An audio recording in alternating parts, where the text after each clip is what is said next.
আজকে গতদিনে আমরা শেষ করছিলাম প্রিপোজিশন থেকে। তো আজকে প্রিপোজিশন আরেকটু দেখব এবং এরপর কনজাংশন। তো প্রিপোজিশন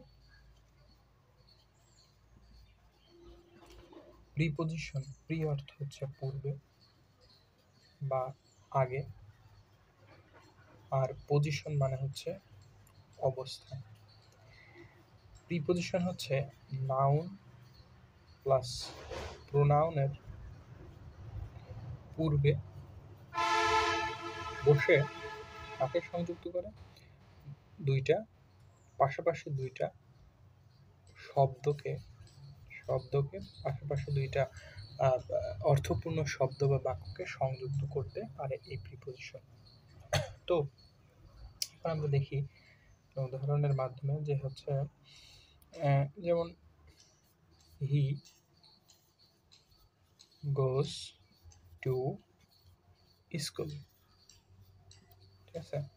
তো এখানে হি গোস টু স্কুল, এখানে টু একটি প্রিপোজিশন। এখানে নাউন কোনটা?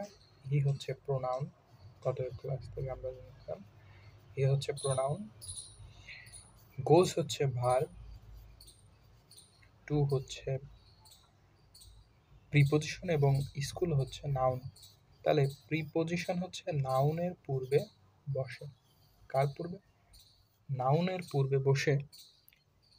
এখানে বসছে নাউনের পূর্বে, যেমন হি গোস টু স্কুল, স্কুলের পূর্বে বসছে টু, এবং হি গোসকে ই করছে স্কুলের দিকে যাচ্ছে, এই দুইটাকে সংযুক্ত করছে এবং এটা নাউনের পূর্বে বসছে বা পূর্বে ব্যবহৃত হয়েছে। তো এটা হচ্ছে preposition.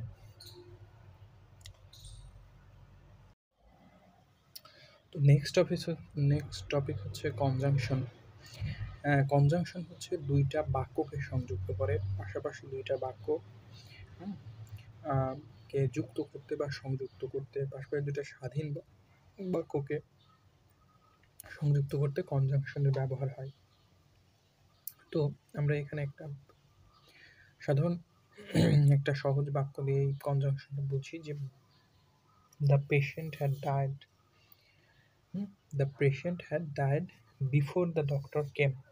Before the doctor came, এখানে দ্য ডক্টর কেম একটা স্বাধীন বাক্য, দ্য পেশেন্ট হ্যাড ডায়েড এটাও একটা বাক্য। এই দুইটা বাক্যকে বিফোর দ্বারা যুক্ত করা হয়েছে এবং সেজন্য এটা কি?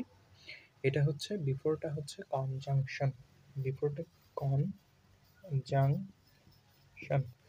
তো দ্য পেশেন্ট হ্যাড ডায়েড মানে